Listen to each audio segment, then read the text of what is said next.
back to the EchoVideo Podcast. I'm your host, Hunter Tapley. Joining me as always is my friend Bart. Bart, thanks for joining me. How have you been doing this week? Hey Hunter, thanks for having me as always. Glad to be back. And it's been a good week. Work was good, nothing too special, but just excited to be here again. How are you? Yeah, for sure. Fabulous. It's perfect to be back in the studio recording again. Been a long time, almost a year. And basically, we're back because of one movie that I think deserves discussion, and I haven't seen it been discussed a lot. And I think that movie is Mad God. I think it was, just before we get into that though, I would just like to start off with a new segment that I would like to try to keep going for the remaining weeks that we're going to be doing this podcast, which is, what have we been up to? And that's kind of what have we kind of been reading, watching, playing? What have we been doing in the week previous that we would like to recommend to the audience? So, Bart, I'm going to let you start this segment off. What have you been doing? Sure, thanks. Well, a few months ago, I got HBO Crave, the combo again, and I watched Todd McFarlane's Spawn, the 1997 animated show, which was great. I know that you and I started watching it in grade 9, which I think is 8 years ago now. And so that was the first episode, and now we're finally getting through the show, and it is very excellent. It's very gritty, but apart from the standout violence and the gothic, I don't know, underbelly of New York, there's a lot of heart to it too, and that really just took me by surprise, and I'd recommend anyone to check it out. Yeah, it's definitely a good show. I do remember watching it all the way through. It's just like standout animation, standout voice acting from Keith David. I can't remember the other voice actors, but the one standout was Keith David as Spawn. But yeah, it's definitely worth your time. So what I wanted to recommend was I've been reading a book called The Last House on Needless Street. Have you ever heard of it? No, I have not. Is it a novel? Yeah, it's a novel. I don't have the author's name at hand. I will definitely get that. Basically, the book's about this house and this guy that lives in this house, and there's a kidnapping and stuff, and you're basically led to believe that this guy has kidnapped a girl that he's kept in the house, but it's all told in the first person's perspective. So you hear from the kidnapper's perspective, then you hear it from the person he's kidnapped's perspective, and then you hear it from another third party. And it's just kind of a great slow burn of a book that really builds up and keeps building up, and then eventually it all pays off. And I would say it's definitely worth your time. It's a pretty easy, quick, not really a quick, but I thought it was a pretty easy read, and it was definitely really creepy. So I definitely recommend anyone who's a fan of horror to check it out. Oh, that sounds really cool. That's a really interesting perspective. All right, so moving into segment 2, the main event, we're going to be discussing the film Mad God, which was released earlier this year on Shudder in 2022, and I believe it was released on Shudder to the general audience. I think it had some earlier screenings for Kickstarter patrons, and I do believe it had some theater release dates, but I can't be too sure. I'm not too sure about the theater dates. Anyways, I'd like to say, before we start any conversation or discussings of the film, go watch it. We're gonna spoil it, and believe me when I say this, you want to know nothing about this movie before you go into it. It is an incredible film. Trust me, go into it blind. Don't watch anything. Don't read anything. Go watch the movie right now. You can watch it on Shudder, AMC Plus, I believe, as well. Go watch it right now if you don't want the experience ruined for you. Other than that, we're going to start the discussion. Bart, I'd like to start off this discussion with just what were your general thoughts and opinion on it?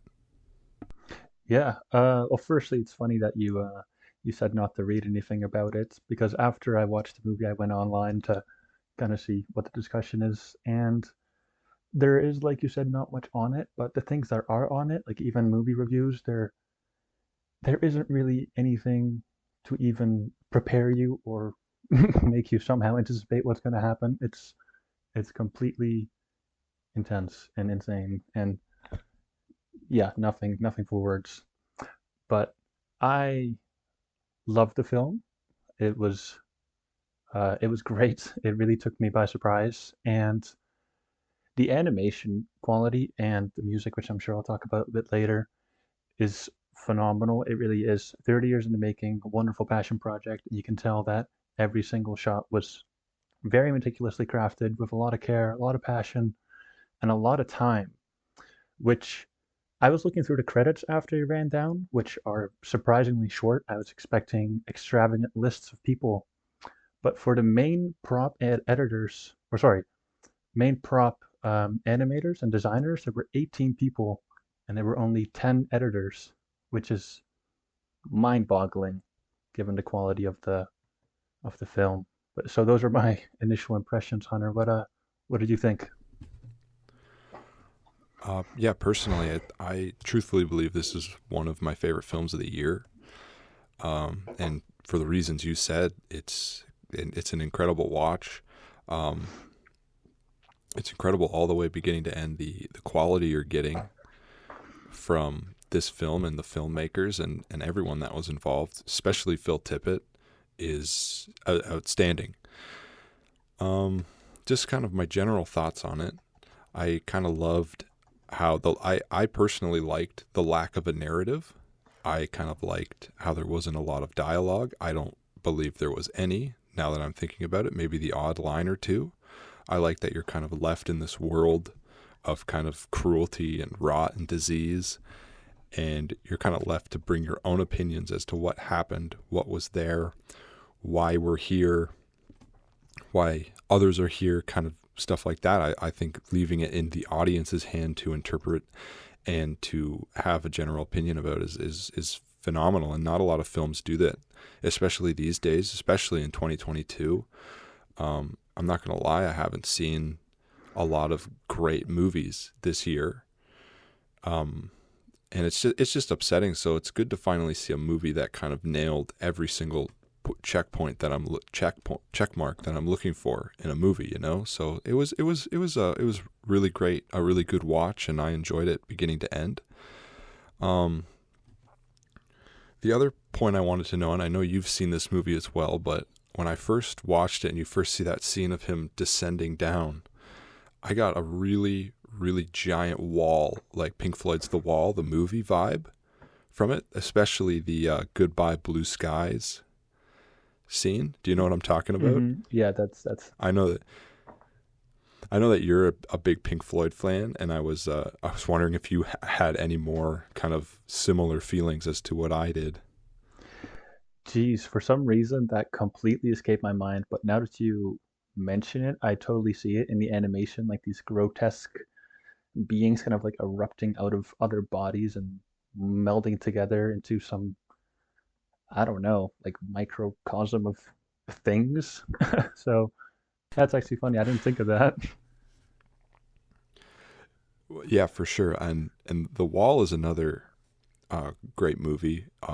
It's another movie with exquisite animation as well. We're not going to talk too much about it.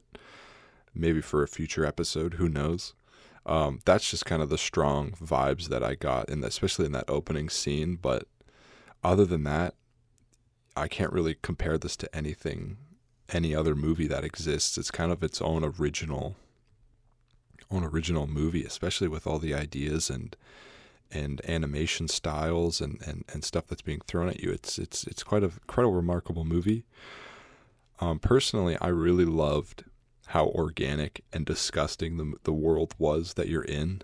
Like, I loved how everything kind of had this organic vibe of like slime, and it was like almost living. Like the walls that the characters were moving through, and the worlds were kind of moving and breathing. I loved a lot of the creature designs, and I love, personally, this is a personal opinion, I know it's an unpopular one, I love when a horror movie can be disgustingly disturbing.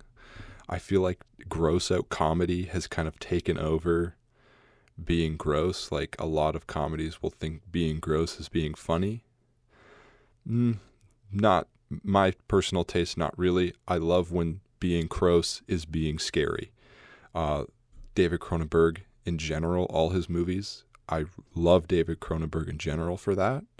But this movie especially had a lot of scenes where I was kind of like physically uncomfortable watching it, like of just how gross it was, especially the part where those dudes are being electrocuted.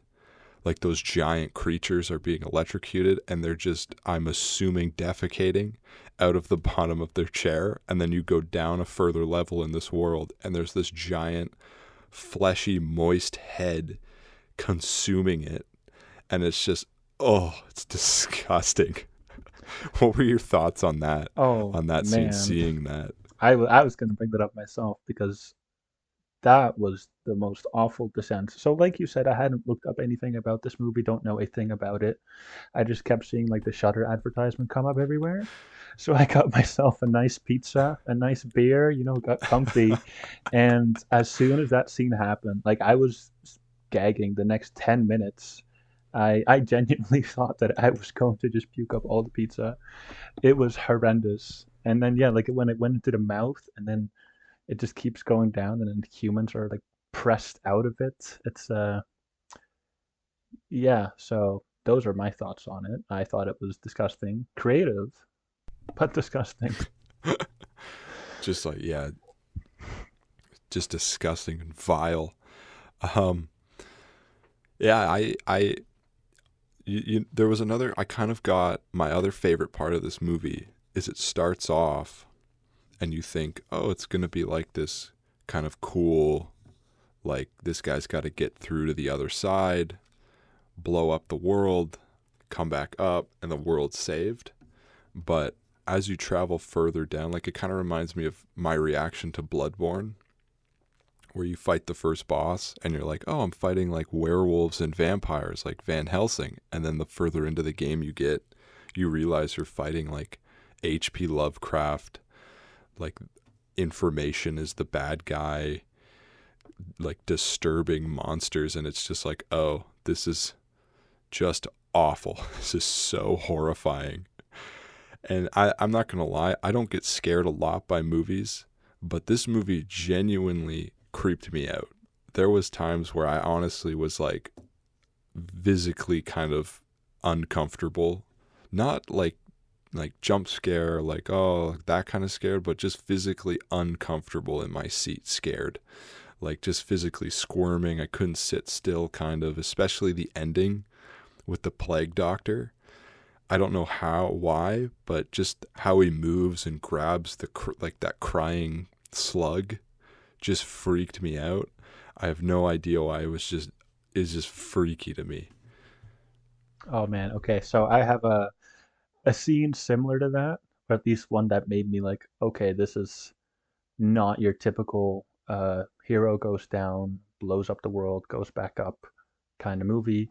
And that is what happened when I think it's on the second level, and some of the humans that are pressed out of the literal feces coming down from above are working, like slaving away, and they have this like big pig like creature like guarding them. And Oh yeah, the titty pig. that's it. And Doesn't it's it have like a huge set of like of titties and it's like shitting everywhere? yeah, it is not great. But there's this a little human, I'm guessing a child or something, that gets away right when the protagonist is leaving to go into the third world, and he has this chance to save the little child, but he leaves it there, saves himself, and the little child is stomped to death by the pig titty shitty thing. And it just really made me like, okay, it's not like they're gonna I don't know, personify him a little bit, make him a little bit more relatable with a like a Mandalorian and Baby Yoda kind of thing. It's Yeah, for sure. they really just nope, literally just squashed that dream right in front of you. So there's just no light at the Yeah, end of that for tunnel. sure. That and the ending, or not the ending, but the surgery scene. was just Oh, grotesque. yeah. Watching that, ugh, was disgusting. It's very, very hard to watch at times. But like, and I'm saying it hard to watch, but at the end of the day, there's no other film like it, and I personally, I'm a big fan of horror, and I'm especially a big fan of stop motion animation. And I do recommend everybody watch this movie at least once, especially if you're a fan of animation and horror, just because of the amount of time and effort and everything that went into it. So don't let that be a downside of it being too creepy. At the end of the day, it is just a movie. So definitely go watch it by all means. Yeah, and what an incredible Um, movie it is. I have a yeah, few for things sure. to run through. That's okay. A few things that you Yeah, mentioned I was going to absolutely. touch on. So you mentioned when the cable, the guy with the cable goes down through the layers essentially of the world into hell. I'm just not sure what it was, but you know what I'm talking about? When you just slowly see him Yeah, like yeah. descend. The assassin. Yeah, the assassin. There's a like a beautiful graphic match where it's descending, but it gets really dark, so you only see the little light. And then it graphic matches to the moon, and the camera's like panning down, so it's still going in the same motion. And then it goes back to the little light. It's beautiful, very good. Oh And yeah, for sure. what was the other thing? Oh yeah, you mentioned about dialogue. I was gonna make a funny interjection that it's like Dark Souls, that you have to make just the world up as you go in this godforsaken world. And then finally, you said that the world in which this film takes place, that you said it was like living organic, and I like that. And it made me think of that it kind of felt like you're living inside of John Carpenter's like The Thing, the just Oh all that no, by that you're yeah, just like inside of it. You know what yeah. I'm saying? I totally agree with you. Yeah, That's an interesting. But yeah, I totally agree with that. yeah. It's just disgusting in all ways of the word.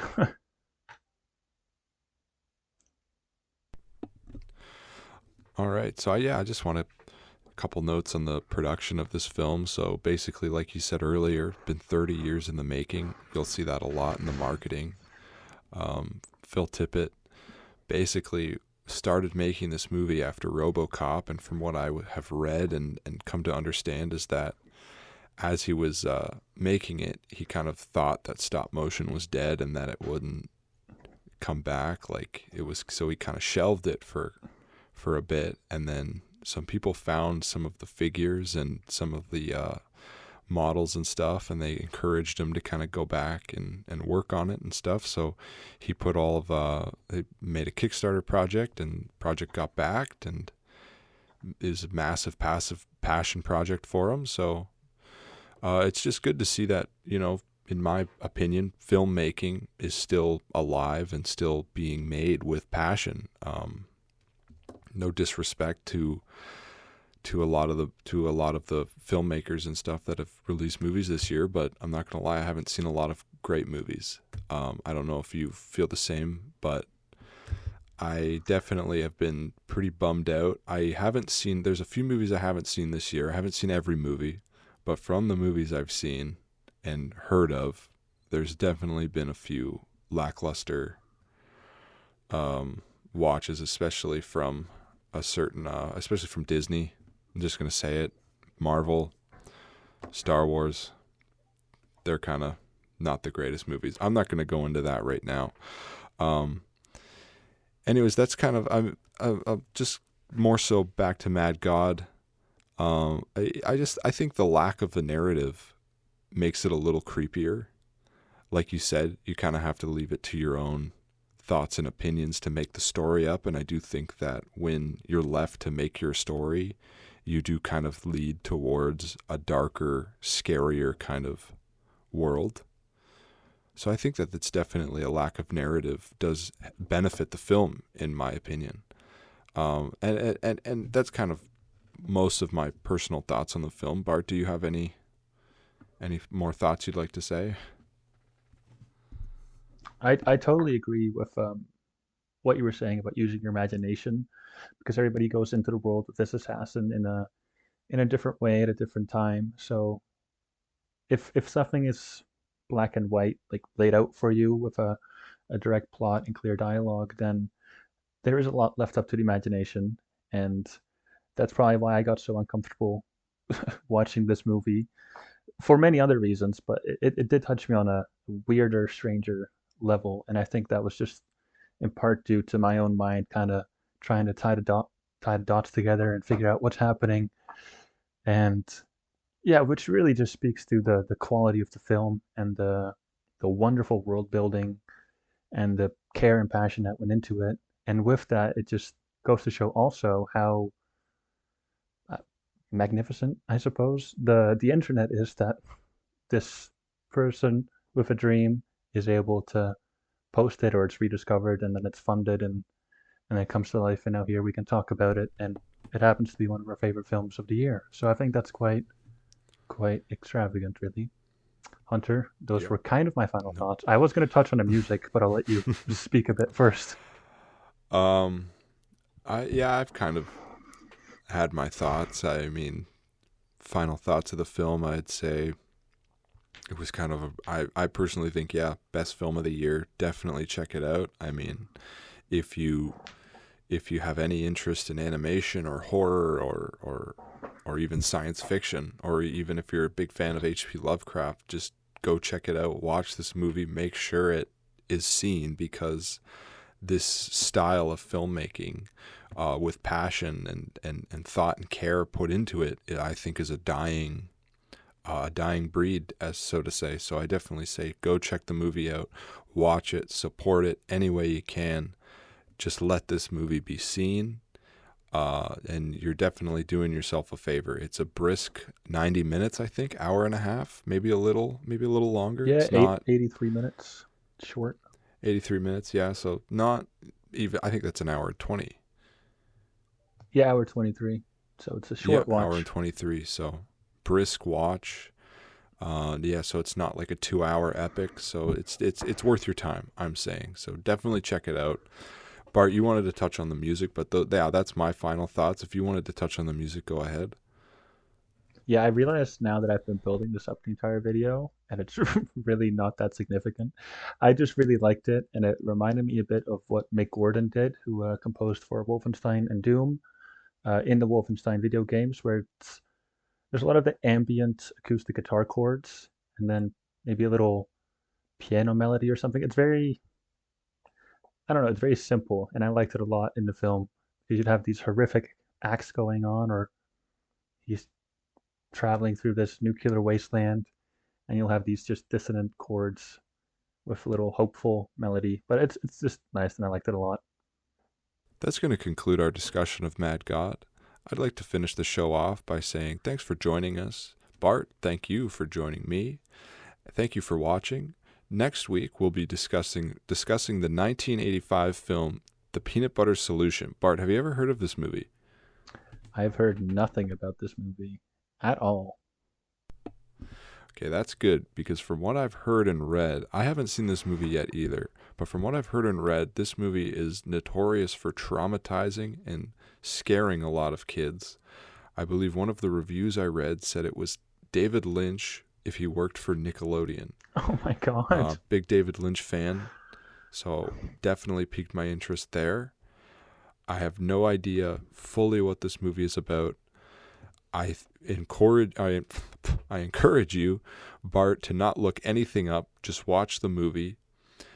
I'm going to do the same. I mean, I've looked a little bit of it up. I know the general plot, but I encourage you to look nothing up. Just go into it blind. And that's what we'll be discussing next week. I'd like to thank everyone for joining me, and we'll see you next week. Bye. Bye-bye.